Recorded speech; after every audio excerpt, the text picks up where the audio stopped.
श्री स्वामी समर्थ. आज आपण पुणे जिल्ह्यातील रहिवासी असलेल्या आपल्या चॅनलच्या सबस्क्रायबर ताईंचा खूप सुंदर अनुभव त्यांच्या शब्दामध्ये बघणार आहोत. ताई म्हणतात, सर्वप्रथम सर्वांना श्री स्वामी समर्थ. महाराजांच्या चरणी त्रिवार वंदन. स्वामी भक्तांनो, आज मी तुम्हाला माझ्या जीवनातील स्वामींनी मला दिलेले खूप मोठे अनुभव शेअर करत आहे. ही स्वामींचीच इच्छा आहे म्हणून आज मी अनुभव शेअर करत आहे.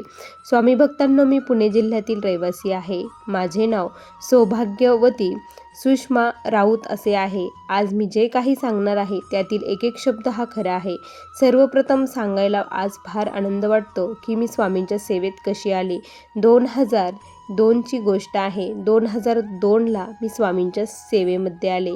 ती अशी आले की माझ्या बहिणीचं लग्न होतं. बहिणीचं लग्न असल्यामुळे मी माझ्या घरी गावी गेलेली होती आणि सर्व काही जबाबदारी माझ्यावरतीच होती. साड्या वगैरे आणणे, सर्व जे काही सामान असायचं ते सामान मीच घेऊन यायचे.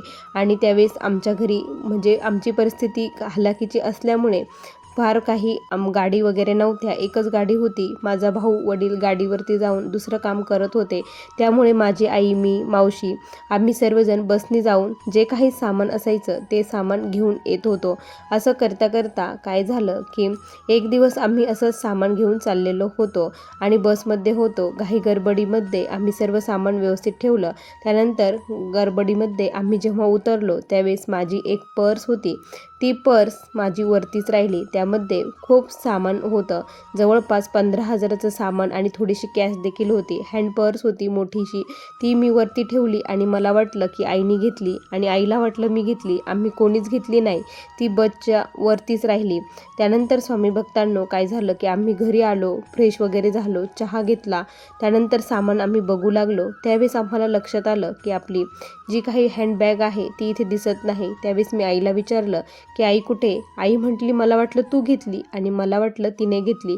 त्यावेळेस म्हटलं आता काय करायचं? बस तर आपल्याला सापडणार नाही. बसचा नंबर देखील माहीत नव्हता, काहीच माहीत नव्हतं. आता आई म्हटली काय करायचं? मी म्हटलं मी बघून येते. आई म्हटली कसं बघणार? तुला कसं सापडणार? नको जाऊस. मी म्हटलं अगं, प्रयत्न करणं आपल्या हातचं आहे. महाराज आहेत ना, महाराजांना माहीत आहे आपल्या कष्टाचं आहे. महाराज नक्की आपल्याला आपलं पुन्हा मागं देतील.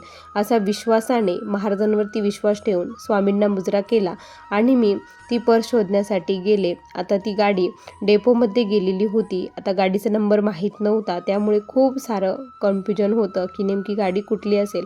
मी तिथे पोचली. महाराजांचा कंटिन्यू नामस्मरण चालू होता. घरातून निघाल्यापासून श्री स्वामी समर्थ या मंत्राचा मी जप चालू केलेला होता आणि कंटिन्यू जप माझा हा सुरूच होता. त्यानंतर स्वामी भक्तांनो, काय झालं की तिथे पोचल्यानंतर मी चौकशी केली तर बघितलं गाडी तिथे उभी होती. मला फार आनंद झाला. गाडी आहे, त्यांनी दाखवलं की ही गाडी आत्ताच आली आहे तिकडनं. तर मग मी लगेच लगबगीने तिथे गेले तर एक मावशी ती गाडी स्वच्छ करत होती, झाडून घेत होती. त्यांना विचारलं की इथे पर्स होती, तुम्ही घेतली का? तर त्या म्हटल्या नाही, मी नाही घेतली. आता काय करावं काही कळेना. त्यांनी नाही घेतली. पुन्हा एकदा तिथे गेली, सर्वांनी सांगितलं आणि मी ते बघतच होती. तेवढ्यात काय झालं की एक व्यक्ती माझ्याकडे आली आणि खूप म्हातारी वयोवृद्ध होती. तिच्या हातामध्ये ती पर्स आणि ती मला पाठीमागून मला तिने हात लावला. मला हात लावल्यानंतर मी मागे वळून बघितलं. तिने ती पर्स माझ्या हातावरती ठेवली.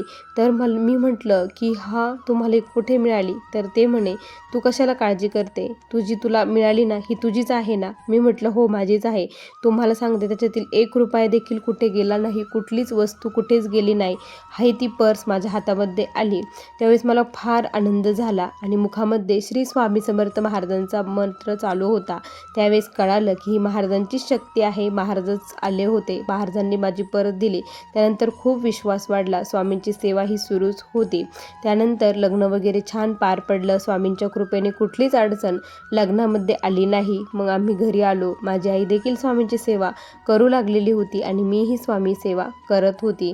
त्यानंतर स्वामी भक्तांनो, काय झालं की अचानकपणे मला खूप त्रास होऊ लागला. प्रचंड त्रास होत होता. माझे जे काही जॉईंट आहे ते प्रचंड दुखत होते. काय होत होतं काहीच कळत नव्हतं. सर्व रिपोर्ट नॉर्मल यायचे पण जॉईंट माझे प्रचंड दुखायचे आणि मी जवळपास बेडवरतीच झोपून राहत होती. मला कुठलंच काम करू वाटत नसायचं. खूप म्हणजे खूप आळस माझ्या मनामध्ये येत होता. आज एक जर आजार असेल तर उद्या दुसरा आजार असायचा. कधी डोकं दुखायचं, कधी पाय दुखायचे, कधी जॉईंट दुखायचे. खूप म्हणजे खूप भयंकर त्रास मला होऊ लागलेला होता. अचानकपणे असा त्रास का बरं होत आहे काहीच कळेना.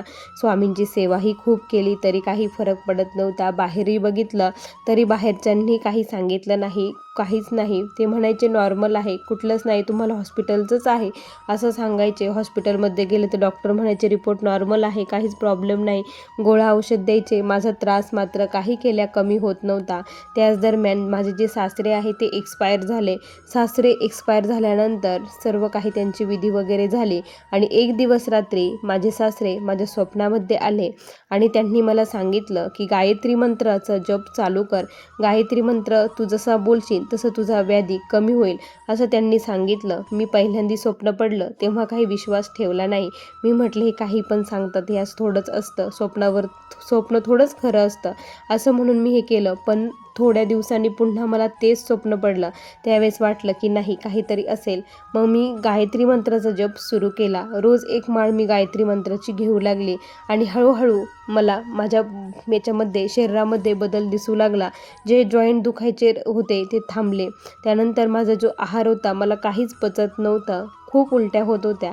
तो उलट्याचा त्रास देखील कमी व्हायला लागला. मग मला असं जाणवलं की नाही काहीतरी ऊर्जा आहे, कुठली तरी शक्ती आहे आणि गायत्री मंत्राने खरंच काहीतरी होतं. मग मी आणखी गायत्री मंत्र जपण्याचा निश्चय केला आणि मी संकल्प घेऊन गायत्री मंत्राचा जप करू लागले.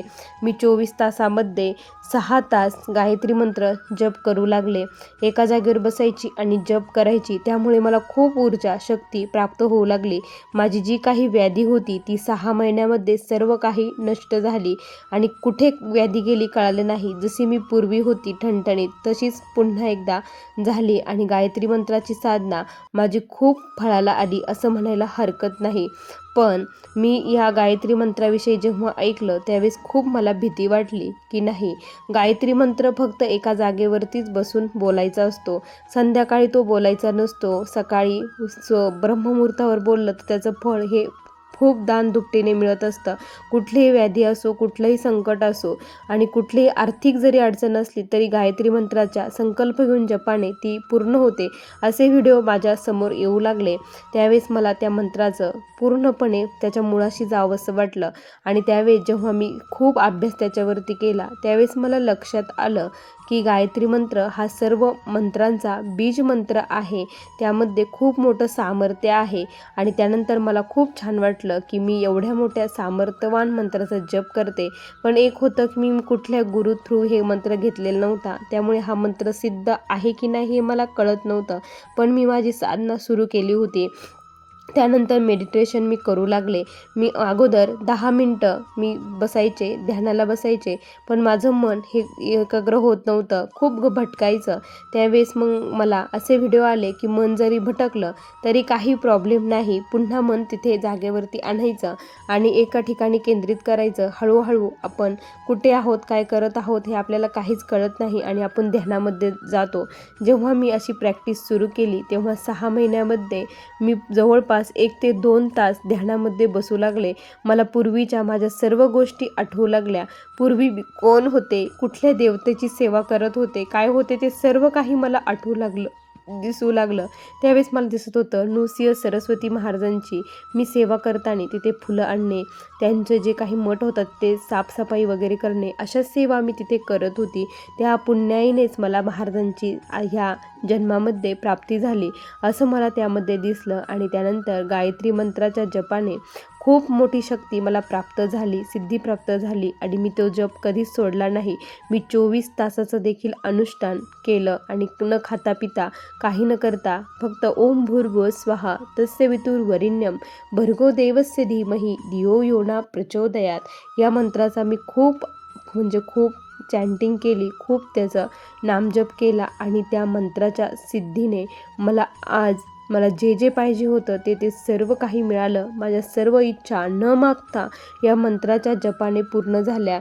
मला स्वतःचं मुंबईमध्ये घर घेण्याची फार इच्छा होती, कारण माझे मिस्टर हे तिथे आता त्यांचं ट्रान्सफर होणार होतं. मी म्हटलं की आता त्यांचं ट्रान्सफर तिथे होणार आहे तर रेंटनी आपल्याला राहायचं नाही, स्वतःचं घर पाहिजे. त्यासाठी मी संकल्प केला. संकल्पित 12 लाख गायत्री मंत्राचा संकल्प केला आणि मी आता ते माझं घर होईपर्यंत हे कंप्लीट करते असं मी म्हटले. स्वामींना विनंती केली, तुम्ही ही सेवा माझ्याकडून करून घ्या. आणि स्वामींनी खरंच ही सेवा करून घेतली आणि माझा जप पूर्ण होण्याच्या अगोदरच मुंबई या ठिकाणी माझं स्वतःचं घर झालं. यापेक्षा आनंद दुसरा काय असणार. त्यानंतर माझ्या मिस्टरांना देखील पॅरालिसिसचा अटॅक आला होता आणि डॉक्टरांनी त्यांचं अर्धांग हे काम करणार नाही असं पूर्णपणे सांगितलं होतं. पण डॉक्टरांना देखील त्यांनी आश्चर्यचकित असे रिपोर्ट दिले, कारण मी त्यांच्या नाडीवरती गायत्री मंत्राचा जप करत होती.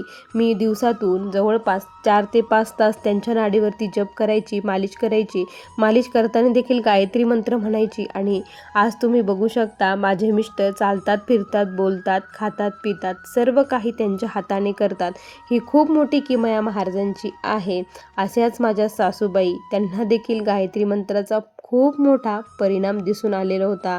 माझ्या सासूबाई देखील महाराजांच्या निस्सीम भक्त. जेव्हापासून मी सेवेत आले त्यानंतर माझ्या सासूबाई 1-2 वर्षानंतर त्या देखील महाराजांची सेवा करू लागल्या. त्याही स्वामींशी खूप जोडल्या गेल्या. त्या दरवेळेस मठामध्ये जेव्हा सप्ताह असायचा त्या सप्ताहामध्ये महाराजांची खूप सेवा त्या करत असायच्या. खूप मनोभावे महाराजांची सेवा करायचे. जवळपास त्यांनी आता 10-12 वर्ष महाराजांची खूप मनोभावे सेवा केली. पण अचानक त्यांना देखील पॅरालिसिसचा झटका आला आणि लवकर घरी कोणी नसल्यामुळे त्यांना लवकर बघितलं नाही. त्यामुळे त्यांना डॉक्टरांनी सांगितलं की तुमचं देखील बरं होणार नाही असं सांगितलं.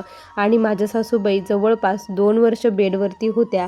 त्यांना देखील मी गायत्री मंत्राचं हे करत होती, त्यांच्या नाडीवर बोलायची. अनुष्ठान मी संकल्पित केले. त्यानंतर त्यांच्याही सेवा सुरू होत्या. नामस्मरण, तारक मंत्र, गायत्री मंत्र जप मी त्यांना करायला लावला होता. पण गायत्री मंत्र जप झोपून करायचा नसतो, बसून करायचा असतो. त्यामुळे तेवढा त्यांना इफेक्ट त्याचा दिसला नाही. पण मी मात्र त्यांना त्याची करत होती आणि हळूहळू त्यांना रिझल्ट दिसू लागला. आणि डॉक्टरांनी जे सांगितलं होतं की त्या उठू शकत नाही, तर त्या स्वतःच्या पायाने चालून मठामध्ये आता जाऊ शकतात, महाराजांचं ते दर्शन घेऊ शकतात. 2 वर्ष खूप त्रास सहन केला, पण 2 वर्षाच्या साधनेने, सेवेने आणि गायत्री मंत्राच्या जपाने अशक्य असणारी गोष्ट खरंच महाराजांनी शक्य करून दाखवली. जर आपल्याकडून एखादं खूप मोठं पाप झालेलं असेल, कारण प्रत्येकाच्या मनाला माहीत असतं कुठलं ना कुठलं पाप हे प्रत्येकाकडून होऊन गेलेलं असतं. महाराजांना त्याच्या मनाला हे पाप माहीत असतं. जर ज्याला खरंच हे पाप नाहीसं करायचं असेल, त्याने गुरुचरित्रात सांगितल्याप्रमाणे गायत्री गुच्छ हे जर तप केलं तर त्याचं नक्की पाप नाहीसं होतं. 10,000 सहस्र नाम जर गायत्री मंत्राचे जप केला आणि औदुंबराखाली जर बसून हा जप केला तर कुठलंच पाप राहत नाही. कुठलीही इच्छा या मंत्राच्या सिद्धीने प्राप्त होते. हे आपण गुरुचरित्रामध्ये प्रत्येकाने वाचलेलंच असेल. त्याचप्रमाणे मी केलं आणि खरंच तुम्हाला सांगते, माझा हा सत्य अनुभव आहे. गायत्री मंत्राच्या जपानेच आज मला जे काही मिळालं आहे ते गायत्री मंत्राच्या जपानेच मिळालं आहे. आज मी खूप सुखी आहे, समाधानी आहे, आनंदात आहे आणि विशेष म्हणजे माझ्या घरातील सर्वजण हे खूप सुखात आहे. आम्हाला कुठलंच टेन्शन नाही, कसलाच प्रॉब्लेम नाही.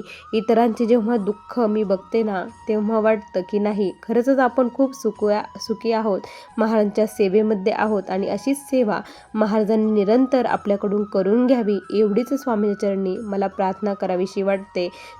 तुम्ही खरंच खूप दुःखात असाल, अडचणीत असाल, संकटात असाल, तर तुम्ही देखील संकल्प घेऊन गायत्री मंत्राचं अनुष्ठान सुरू करा. बघा, 6 महिन्यामध्ये तुमच्या जीवनात तुम्हाला स्वतःलाच बदल दिसेल तो आणि तुम्ही स्वतः तुमचा अनुभव येथे शेअर करताल. स्वामी भक्तांनो, असा मला आलेला हा स्वामींचा दिव्य अनुभव होता. श्री स्वामी समर्थ. बघा स्वामी भक्तांनो, किती सुंदर अनुभव आहे ताईंचा. तुम्हाला हा अनुभव कसा वाटला नक्की कमेंटमध्ये कळवा. पुन्हा भेटूया अशा सुंदर अनुभवासोबत. तोपर्यंत सर्व स्वामी भक्तांना श्री स्वामी समर्थ. जय जय स्वामी समर्थ. श्री गुरुदेव दत्त.